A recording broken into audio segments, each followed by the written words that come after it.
हिजो मैले portfolio return र पोर्टफोलियो रिस्क क्याल्कुलेसन गर्ने एउटा इक्जाम्पल पनि गराएको थिएँ। आज अझै त्यसैमा इक्जाम्पलहरू थप्छु म।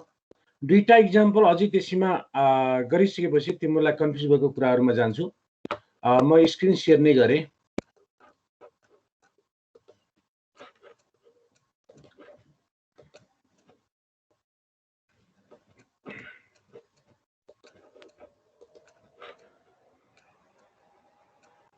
यस स्क्रिन सेयर भइरहेछ है?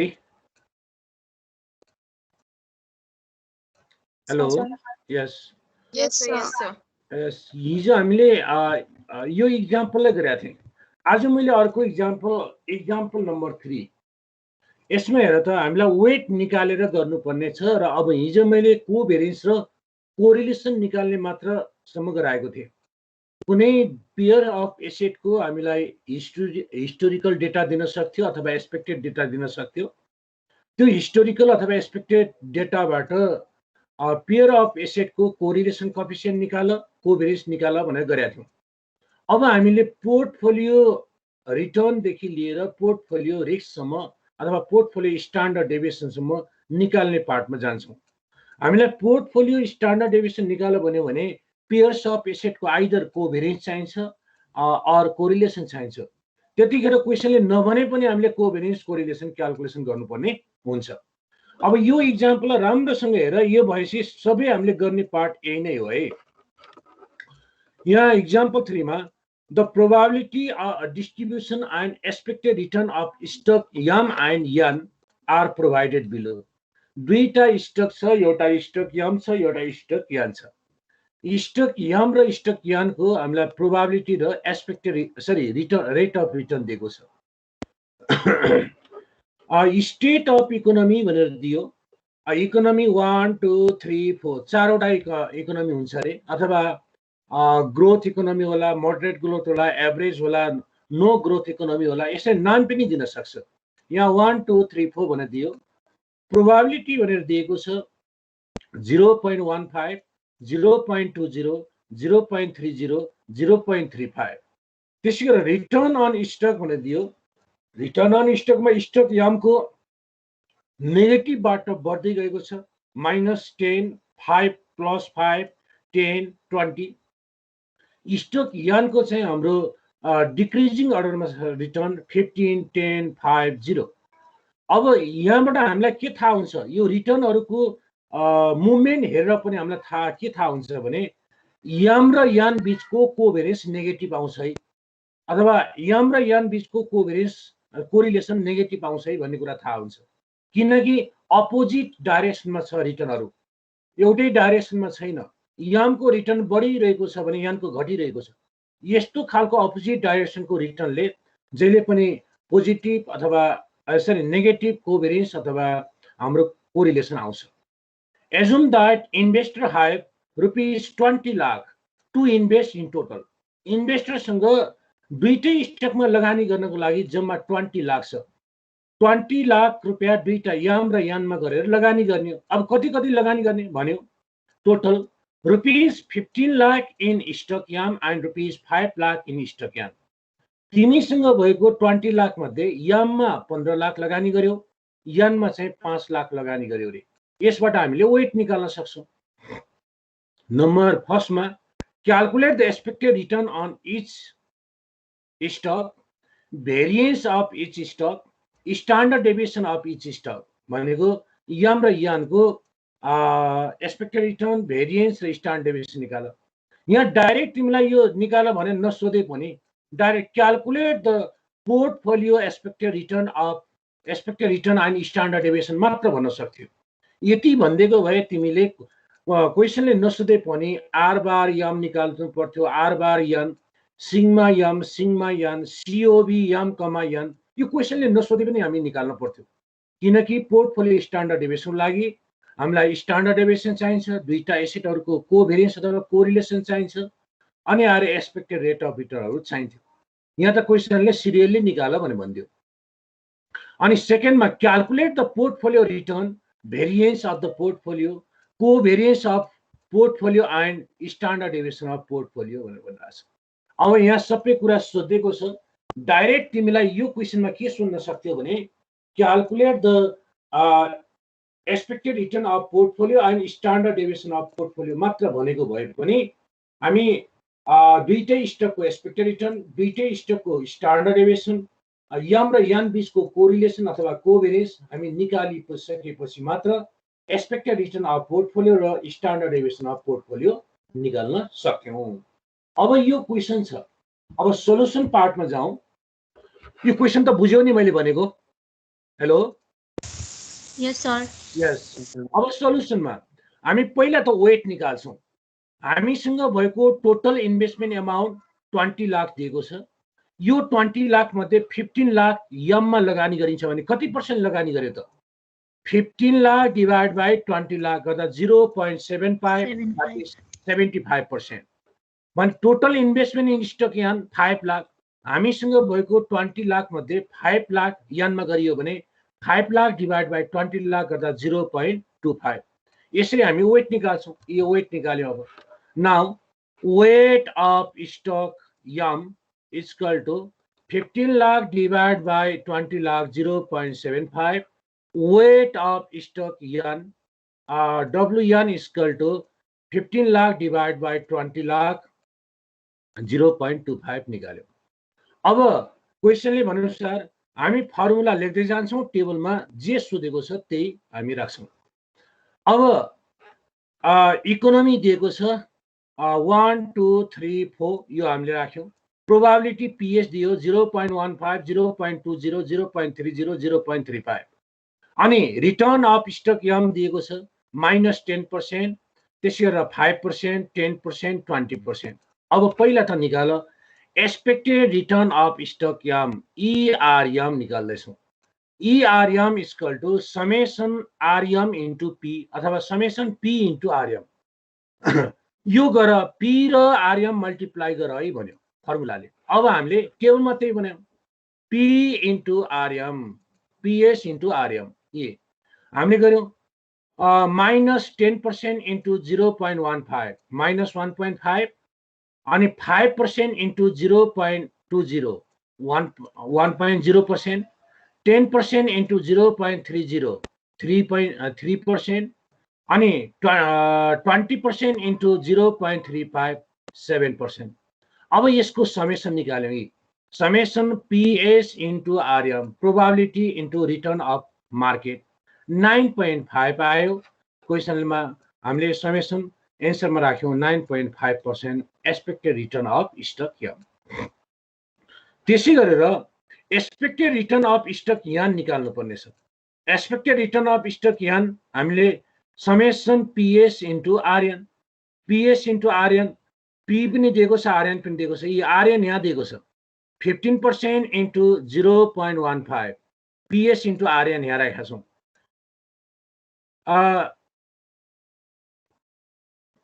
यस 15% इन्टु 0.15 2.25 यहाँ 225 भएपछि यो 2.25 भयो है 2.25। त्यसै गरेर 10% इन्टु 0.20 2% अनि आएर 5% इन्टु 0.3 1.5% 0 इन्टु 0.35 0। अब यसलाई समेसन निकाल्यौँ। PS into RN is equal to हाम्रो 5.75 यहाँ राख्यौँ। Value 5.75 expected return of stock M निकाल्यौँ। अब स्ट्यान्डर्ड डेभिएसन अथवा भेरिएन्स अफ स्टक यम। अब त्यसपछि स्ट्यान्डर्ड डेभिएसन निकालौँ। Variance of stock M, variance भन्ने बित्तिकै सिग्मा स्क्वायर यम भन्छौँ। यता स्क्वायर हुने बित्तिकै रुट हट्न जान्छ। सिग्मा स्क्वायर यम प्रोबेबिलिटी दिएको के छ summation PS into RM minus ERM को स्क्वायर मात्र गर्यौँ। अब P पनि छ, RM पनि छ, ERM पनि निकालेका छौँ। P हामीलाई दिएको छ, पहिला त RM माइनस ERM गर्यौँ। RM माइनस R बार M, ERM भन्नु R बार M भन्नु एउटै हो है। RM माइनस R बार M। अब हामीले R बार M अथवा ERM 9.5% निकालेका छौँ। अब यहीँबाट घटायौँ -10 minus 9.5 19.5 5 minus 9.5 minus 4.5 10 minus 9.5 0.5 20 minus 9.5 10.5 यो त RM minus R bar M. अब हामीलाई चाहिएको थ PS into RM minus R bar M को स्क्वायर हो। RM minus R bar M निकालिसक्यौँ। अब स्क्वायर इन्टु पी गर 19.5 को स्क्वायर इन्टु 0.15 गर्दा 57.0375। 4.5 को माइनस 4.5 को स्क्वायर इन्टु 0.20 गर्दा 4.05। 0.5 को स्क्वायर इन्टु 0.30 गर्दा 0.075। 10.5 को स्क्वायर इन्टु 0.35 गर्दा 38.5875। अब यसको बल्ल समेसन निकाल्यौँ। PS into RM minus R bar M को स्क्वायर इक्वल टु 99.75। अब variance of stock M summation PS into RM minus R bar M को स्क्वायर इक्वल टु 99.75 राख्यौँ। अब पछि स्ट्यान्डर्ड डेभिएसन निकाल्छौँ। त्यसै गरेर अब variance of stock N sigma square N निकाल्दा summation RN minus R bar N को स्क्वायर इन्टु पी। अब हामीले RN minus R bar N मात्र गरौँ पहिला, त्यसपछि स्क्वायर इन्टु पी गरौँला। यो RN minus R bar N यहाँ गरिरहेछौँ। आरएन 15 10 5 0 आर बार एन अथवा इआरएन हामीले निकाल्यौँ 5.75 यो निकाल्यौँ।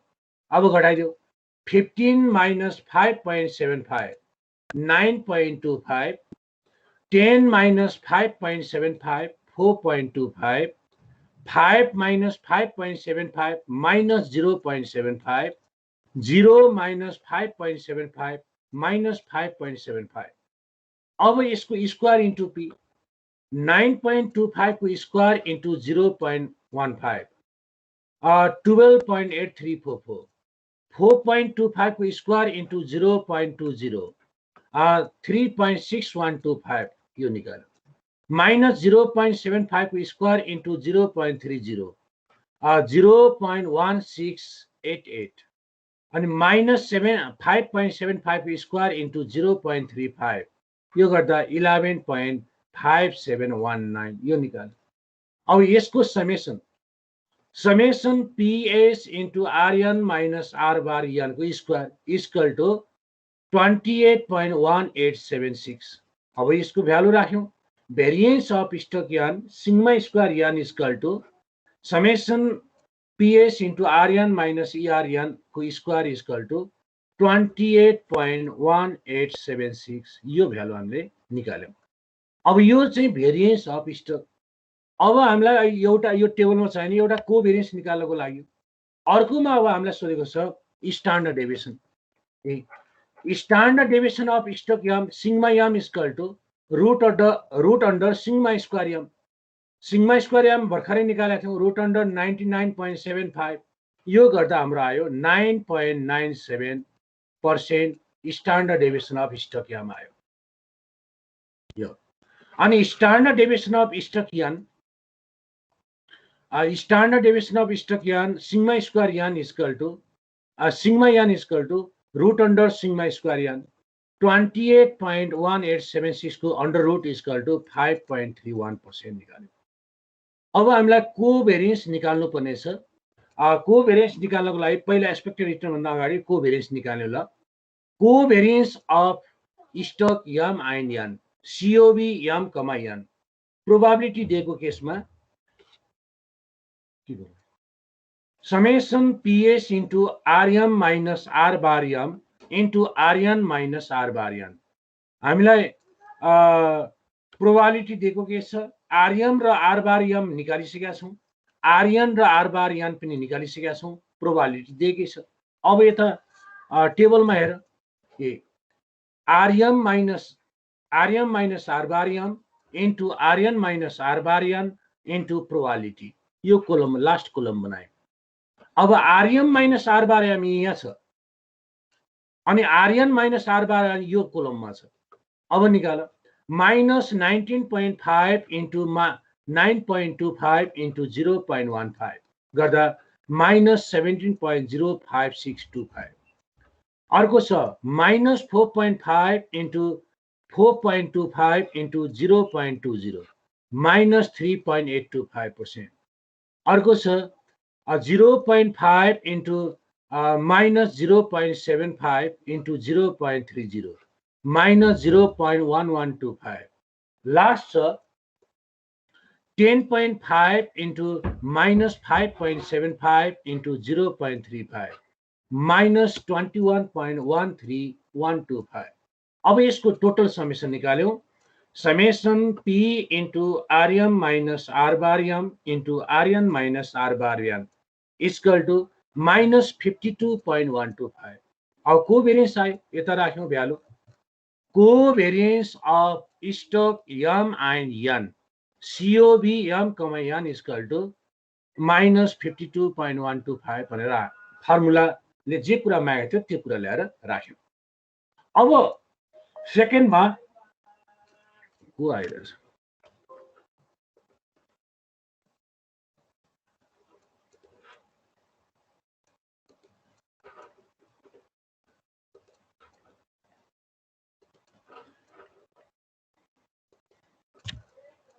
अब सेकेन्डमा एक्सपेक्टेड रिटर्न अफ पोर्टफोलियो निकाल भन्दा छ. Are bar P expected return of portfolio दुईटा एसेट छ हाम्रो पोर्टफोलियोमा. इन्भल्भ भएको एसेट स्टक यम र स्टक यान छ. त्यसकारणले गर्दा हामीले WM into R bar M plus WN into R bar N गर्छौं. अब WM weight of stock M 0.75 हामीले अघि निकालेका थियौं into R bar M 9.5% हामीले अघि निकाल्यौं plus weight of stock N 0.25 into R bar N 5.75% हामीले अघि निकालेका थियौं. यो गर्दा पोर्टफोलियो एक्सपेक्टेड रिटर्न आयो 8.5625% भनेर पोर्टफोलियो एक्सपेक्टेड रिटर्न निकाल्यो. अब त्यसै गरेर कोभेरियन्स त हामीले निकालि नै हाल्यौं. अब भेरिएन्स अफ द पोर्टफोलियो निकाल भन्दा छ. भेरिएन्स अफ द पोर्टफोलियो मा टु एसेट केस छ. दुईटा एसेट केस भएको variance of portfolio. Variance of the portfolio sigma square P. Sigma P भन्ने बित्तिकै यो भ्यालुमा रुट अन्डर राख्थ्यौं. हामीले यहाँ स्क्वायर सिग्मा स्क्वायर पी गरेको भनेर रुट हटायौं. Sigma square P is equal to W square M weight of M को square into standard deviation of M को स्क्वायर अथवा variance of M plus weight of N को square into standard deviation of N को square plus 2 into WM into WN into COB M, N. अब COB M, N कोभेरियन्स नदिएको भए R M, N into sigma N into sigma M गरेर गर्थ्यौं. COB M, N भनेर ठाउँमा. अब हामी value राख्यौं. Root under 0.75 को square into 99.75. Sigma square M भनेको 99.75 छ variance plus 0.25 square into sigma square n variance of n 28.1876 हामीले अघि निकालेको पार्ट छ. plus 2 into COB M, N minus 52.125 यी माथि निकालेको value into WM 0.75 into WN 0.25. यो गर्दा हाम्रो variance of portfolio is equal to 38.3242% square पर्सेन्टेजमा निकाल्यौं. अब हामीले निकाल्छौं standard deviation of the portfolio. Now standard deviation of the portfolio sigma P is equal to under root sigma square P. अब under root sigma square P भनेको ठाउँमा हामी value 38.3242 निकाल्छौं. यो गर्दा हाम्रो 6.1907% भनेर निकाल्यौं. हामीलाई क्वेशनले सोधेको एम र एन स्टकको इन्फर्मेसन दिएको थियो. सबै स्टकको एक्सपेक्टेड रिटर्न निकाल भन्यो, त्यो निकाल्यौं. अनि यार भेरिएन्स निकाल भन्यो, त्यो पनि निकाल्यौं. स्ट्यान्डर्ड डेभिएसन निकाल भन्यो, निकाल्यौं. कोभेरिएन्स बिट्विन द एम र एन निकाल भन्यो, त्यो पनि निकाल्यौं. र पोर्टफोलियो एक्सपेक्टेड रिटर्न निकाल, त्यो निकाल्यौं. र लास्टमा variance of portfolio and standard deviation of portfolio पनि निकालेछौं. हामीलाई जे कुरा सोधेको थियो त्यो क्याल्कुलेसन हामी यसरी गर्यौं. अब यो पार्ट हामीले पहिला पनि गरेको. यसमा केही कन्फ्युज छ कसैलाई? हेलो छैन सर। यस। अब एउटा अर्को इक्जाम्पल म गराएँ, इक्जाम्पल नम्बर 4। अब सबै कुरा दिएको अवस्थामा हामीले अब यहाँ त हामीलाई अहिले एक्सपेक्टेड रिटर्न स्ट्यान्डर्ड डेभिएसनहरू दिएको थिएन, त्यो सबै निकाल्यो। अब स्ट्यान्डर्ड डेभिएसनहरू दिएको अवस्थामा खालि पोर्टफोलियो रिस्क मात्र निकाला भनेर भन्छ। इक्जाम्पल 4 यो इक्जाममा आइसकेको क्वेसन हो है। यो क्वेसन चाहिँ बिबिएस 4th इयर भन्दा पनि पुरानो 3rd इयर 3 वर्ष बिबिएस हुँदाखेरि सोधेको क्वेसन हो। 3rd इयरमा इन्भेस्टमेन्ट हुँदाखेरि two securities A and B had standard deviation of return of 20% and 30% respectively.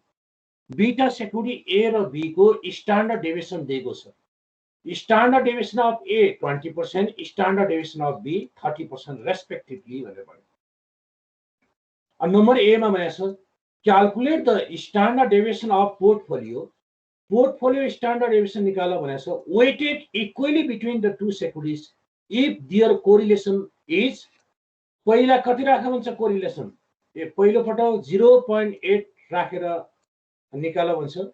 सेकेन्डमा -0.8 कोरिलेसन राखेर निकाला भन्छ। अब पोर्टफोलियो स्ट्यान्डर्ड डेभिएसन निकाल्नको लागि हामीलाई के चाहिन्छ? स्ट्यान्डर्ड डेभिएसन चाहिन्छ, वेट चाहिन्छ, कोभेरियन्स अथवा कोरिलेसन चाहिन्छ। कोभेरियन्स नदिएर हामीलाई कोरिलेसन दियो ए र बी बीचको, स्ट्यान्डर्ड डेभिएसन ए र स्ट्यान्डर्ड डेभिएसन बी दियो। अब वेटको बारेमा माथि भनिदियो हेर त, बीटा सेक्युरिटी छ इक्वली वेटेड छ भन्यो भने weight of A weight of B कति हुने भयो त? कति हुने भयो? 50-50%। यस 1/2 1/2 हुने भयो। त्यसकारण गर्दा इक्वली वेटेड भनेको छ। अब 1/3 लगानी गर्छ भनेको भए हामीले त्यसै अनुसार निकाल्थ्यौँ। 1/4 लगानी गर्छ भनेको भए 1/4 गरेर निकाल्थ्यौँ। अर्कोको 3/4 हुन्थ्यो। यहाँ त इक्वली वेटेड भन्यो। अब गिभनमा हामीले भन्यो गिभनमा standard deviation of A sigma A 20%, standard deviation of B sigma B equal to 30%, if equally weighted of security A and B, that is WA is equal to WB is equal to 1/2 is equal to 0.5. WA पनि weight of A पनि 0.5, weight of B पनि 0.5. अब standard deviation of portfolio sigma P is equal to what we have. अब portfolio standard deviation निकाल्ने formula यो छ। Correlation दिएको अवस्थामा sigma P is equal to under root W square A into sigma square A plus W square B into sigma square B। यहाँ कमा भाषी ऊ होइन है, मैले यसलाई हटाइदिएँ कमा।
यस portfolio standard deviation sigma P equal to हामीले W square A into sigma square A plus W square B into sigma square B plus 2RAB into sigma A into sigma B into WA into WB गऱ्यो।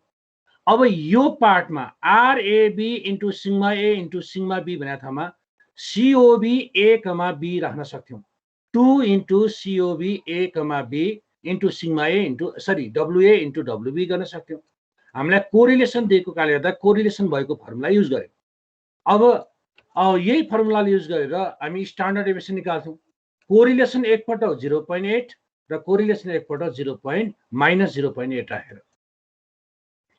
अब यहाँ 0 राख्दाखेरिको केसमा नि मैले गराएको छु। Calculation of portfolio standard deviation. If correlation coefficient between the two securities RAB is equal to 0.8 भयो भने फर्मुला उता राखिसकेका छौँ। अब sigma square A 0.5 square into W square A 0.5 square into sigma square A 20 को square plus sigma square B 0.5 square into W square B 0.5 square into sigma square B 30 को square plus 2 into RAB भनेको 0.8 into sigma A 20 into sigma B 20 WA 0.5 into WB 0.5 यो गर्दा हाम्रो portfolio standard deviation 23.77% आयो। High portfolio standard deviation आयो। अब अर्को छ हामीलाई सोधेको छ बी मा if correlation coefficient between two securities RAB is equal to -0.8 राख्यौँ भने फर्मुला सबै त्यही हो, भ्यालु सबै, खाली कोरिलेसन A, B भन्ने ठाउँमा -0.8 मात्र चेन्ज गर्यो। यो गर्दा घटेर हेर त 9.21% आइरहेछ। भने पोजिटिभ कोरिलेसन र नेगेटिभ कोरिलेसनमा कति भास्ट डिफरेन्ट हुँदो रहेछ त। त्यसै कारणले गर्दा रिस्क घटाउनको लागि पोजिटिभ कोरिलेसन भएका एसेटहरू भन्दा नेगेटिभ कोरिलेसन भएका एसेटहरूको पोर्टफोलियो बनायौँ भने रिस्क चाहिँ घट्दो रहेछ भनेर हामीलाई यो क्याल्कुलेसनबाट थाहा हुन्छ। अब कोरिलेसन 0 भयो भने के भनेको थियौँ? कोरिलेसन 0 भयो भने रिस्कलाई घटाए पनि स्लाइटली मात्र घटाउन सकिन्छ है भनेको थियौँ। यी 23% बाट 18.03 थोरै मात्र घटेको छ, स्लाइटली मात्र घटेको छ। अरु यसमा पनि कोरिलेसन RAB को भ्यालु 0 राख्दा अरु सबै भ्यालु त्यही नै हुन्छ, खाली हाम्रो RAB भन्ने ठाउँमा 0 भ्यालु राख्छौँ। यो 0 RAB भन्ने ठाउँमा 0 राख्यौँ, यसबाट 18.03% भनेर निकाल्यौँ। अब यो क्याल्कुलेसनमा तिमीलाई कसैलाई केही कन्फ्युज छ भने भन। यो क्याल्कुलेसन छैन सर। अब यो क्याल्कुलेसनबाट हामीले पोर्टफोलियो स्ट्यान्डर्ड डेभिएसन निकाल्यौँ। अब हामीलाई सोधेको पार्ट बी मा के सोधेको छ त? What lesson do you draw from the above calculation भन्यो। अब ए मा त पोर्टफोलियो स्ट्यान्डर्ड डेभिएसनहरु निकाल भन्यो, बी मा यो क्याल्कुलेसनबाट के लेसन तिमीले ड्र गर्यौ भन्यो। यो क्याल्कुलेसनबाट यदि पोजिटिभ कोरिलेसन भन्दा नेगेटिभ कोरिलेसन भएका एसेटहरुको पोर्टफोलियो बनायौं भने रिस्कलाई चाहिँ घटाउन सकिने रहेछ भन्ने कुरा हामीले थाहा पायौं। Above calculation, we have if the return between securities is negatively correlated, risk can be minimized through portfolio. यदि रिटर्नहरुको रिलेशनशिप नेगेटिभ छ भने दुईटा एसेटहरुको बीचको पोर्टफोलियो बनाएर इन्भेस्टमेन्ट गर्दा रिस्कलाई मिनिमाइज गर्न सकिने रहेछ है भन्ने कुरा यहाँ हामीले। On other hand, if return between the two securities is positively correlated, risks cannot be minimized through the diversification. यदि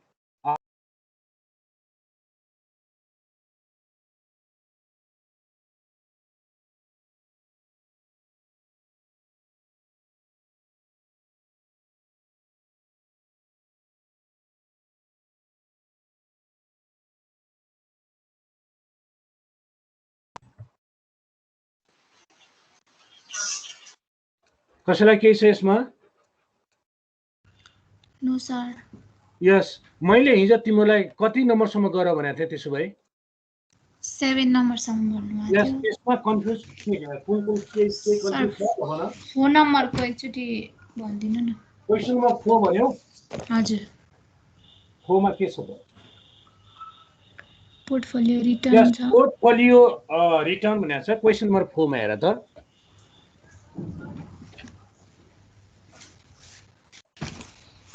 यस म पोर्ट एउटा राख्छु वर्ड निकाले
ल क्वेशन नम्बर 4 मा हेर त यहाँ दिएको पार्टमा portfolio you are anticipating investing 60% of your investment fund equally in the 3 common stock भनेको छ तीनवटा कमन स्टकमा 60% बराबर लगानी गर्छ रे common stock 1 common stock 2 common stock 3 मा जम्मा 60% बराबर 60% लाई तीनवटा स्टकमा बाँड्दा त कति पर्सेन्ट हुन्छ 20% अनि the remaining 40% of your fund will remain in the treasury bill बाँकी रहेको 40% चाहिँ ट्रेजरी बिलमा लगानी गर्छ भने हाम्रो पोर्टफोलियोमा कतिवटा एसेट भयो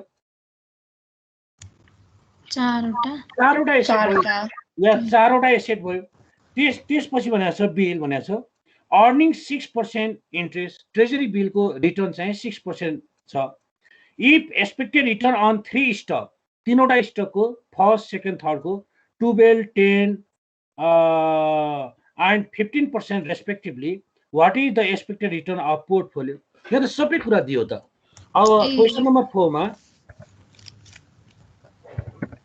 हो म चाहिँ तीनटा मात्र लाग्यो अब total investment in 3 stock equally with 60% भन्दा छ क्वेशनले दिएकोमा you are investing 60% of total fund in 3 stock equally भन्यो investing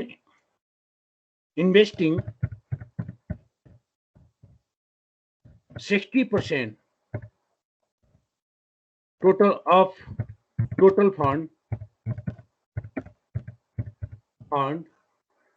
in 3 stock equally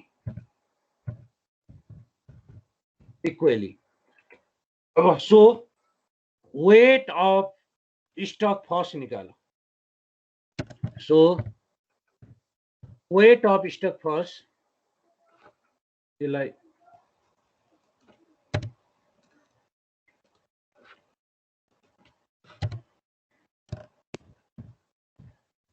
weight of stock 1 त्यसलाई हामी W1 भन्ने भन्छौं W1 equal to 1 by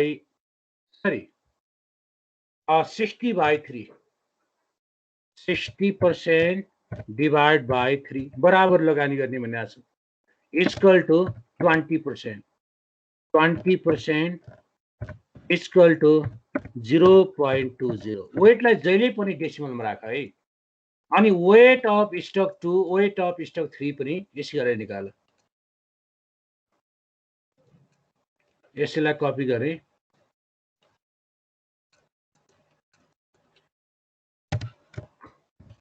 अब यसमा चाहिँ वेट अफ स्टक 2 राख्दियो 2 यहाँ पनि 2 2 यो पनि त्यही नै आयो अर्को थर्ड पनि वेट अफ स्टक 3 तीनटा स्टक छ 60% बराबर लगानी गर्छ भन्यो 3 अब remaining 40% fund are invested in treasury bill remaining 40% fund is invested in stock treasury bill T-bill भन्यो T-bill मा लगानी गर्छ भन्यो that is weight of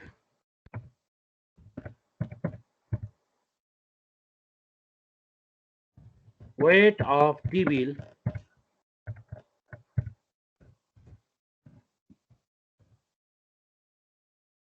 WT is equal to 40% is equal to 0.4 Chavda भयो हेर त चावडाको टोटल वेट 1 देखिन्छ 0.4 plus 0.2 plus 0.2 plus 0.2 गर्दा 1 देखिन्छ अब रिटर्न पनि दिएको छ return of stock 1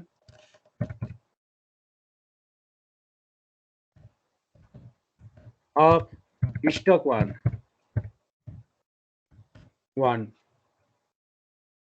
R1 is equal to अनि रिटर्न अफ स्टक 2 पनि दिएको छ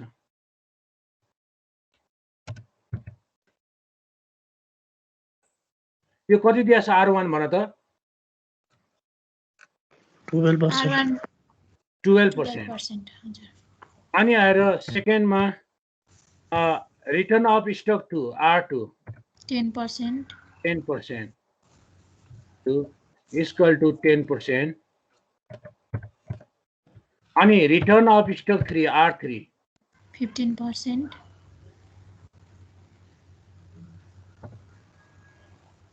is equal to 15%. त्यसै गरेर ट्रेजरी बिलको रिटर्न पनि दिएको छ 6% भनेर return of T bill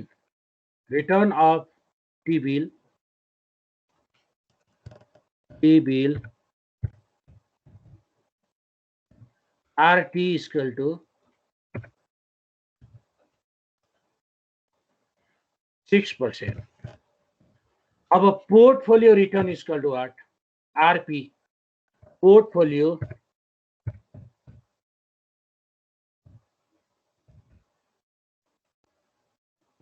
return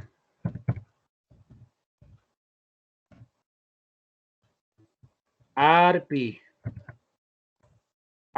is equal to what? अब निकाल सल्युसनमा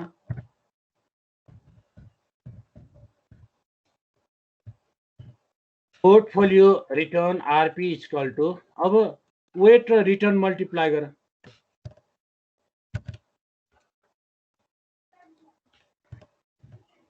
RP is equal to W1 into R1 plus W2 into R2 plus W3 into R3 plus WT into RT चालू रहा W1 0.20 into R1 कति छ 12% यसलाई पर्सेन्टमा राख plus W2 0.20 into R2 10% plus W3 हाम्रो 0.20 into R3 15% plus WT 0.40 into RT 6%. ल निकाल कति आउँछ? टोटल 9.8% आउँछ। 9.8%। यति त हो। मैले चाहिँ 3टा राखेर गरे चाहिँ त्यही भएर। भन 4वटा दिएछ त 3टा राखेर पाइएन नि त। हजुर सर, अनि कोभेरियन्सको केसमा नि जस्तै हामीले डिभाइड बाइ एन गर्छौँ नि, त्यो हिस्टोरिकल डाटा दिएको छ भने, अनि पहिला हामीले थर्ड इयरमा चाहिँ n-1 ले डिभाइड गराएको थियौँ, अनि अहिले चाहिँ यहाँ आएर n गरियो। त्यही हो कुरा कि यसमा n र n-1 मा केही फरक पर्दैन। n के भन्छ भने स्याम्पल डाटा छ भने n-1 गर भने भन्छ। हिस्टोरिकल डेटाहरू छ, लार्ज डेटाहरू छ भने, पपुलेसन डेटालाई युज गरियो भने n मात्र गर है भनेको छ। स्याम्पल डाटा भनेको जस्तै 10,000 स्टुडेन्टबाट 5 जना स्टुडेन्ट मात्र स्याम्पल ल्याएर एनालाइसिस गर्नु पर्यो भने त्यसले एक्युरेट भ्यालु दिँदैन। 5 जनाले 10,000लाई रिप्रेजेन्ट गर्न सक्दैन। त्यसै कारणले गर्दा एक्युरेट भ्यालु निकाल्नको लागि n-1 गर्नुपर्छ है भनेर भने हो। हाम्रो डाटा सबै पपुलेसनै लियो, 10,000 मा 10,000 ल्याएर एनालाइसिस गर्यो भने n मात्र गर, किनकि सबै डाटा हामीले लिएको छौँ, हामीले कुनै पनि डाटा छोडेनौँ भने n युज गर भनेको। यहाँ n-1 गर्दा पनि हुन्छ इन्भेस्टमेन्टमा, केही फरक पर्दैन। हामी इन्भेस्टमेन्ट आउने डेटा जेनरली पपुलेसन डेटा हुने भएको कारणले गर्दा n मात्र युज गरेको हो। n-1 कसैले गरेर गर्यो भने त्यो मिस्टेक चाहिँ हुँदैन। अनि सर COB मा चाहिँ के गर्ने सर? n हो, हामीले जे गरेका छौँ त्यही नै गर्ने। Summation RA minus R bar A into RB minus R bar B divide by n मात्र गर्ने। हामी यहाँ इन्भेस्टमेन्ट आउने डेटाहरू सबै पपुलेसन डेटा हुन्छ, सबै डेटा लिएको हुन्छ, त्यस कारणले गर्दा n मात्र गर्ने। तर कसैले n-1 गर्यो भने त्यो मिस्टेकै हुँदैन भन्न खोजेको मैले। सर 3 नम्बरमा चाहिँ n-1 गर्दा एन्सर मिल्दो रहेछ, अनि मैले त्यसै गरेको छु। हुन्छ, केही फरक पर्दैन, केही फरक पर्दैन है। हुन्छ n गर्दा मात्र आन्सर मिलिरहेको थियो कि सर? ठिक छ, त्यही त मैले भनिहालेँ। हाम्रो बुकमा बुकमाहरुमा पनि n नै गरेको छ, तर त्यहाँ एन्सर चाहिँ n-1 को दियो। त्यो n-1 गर्नु र n गर्नुमा केही पनि फरक पर्दैन, खाली एजम्पसनको भरमा मात्र यो गरिएको। कुनै बुकहरुमा n नै मात्र गरेको पाइन्छ, कुनै बुकहरुमा n-1 गरेको पाइन्छ। फरेन राइटरको बुकमा पनि n र n-1 गर्नुमा तात्विक एन्सरमा थोरै डिफरेन्ट आउँछ। त्यसले दिने डिसिजनमा चाहिँ कुनै भिन्नता आउँदैन। त्यसै कारणले गर्दा n गर अथवा n-1 गर, हामीले फर्मुलामा n गरेको कारणले गर्दा n नै राखेर गर, एन्सरसँग मिल्न जरुरी छैन।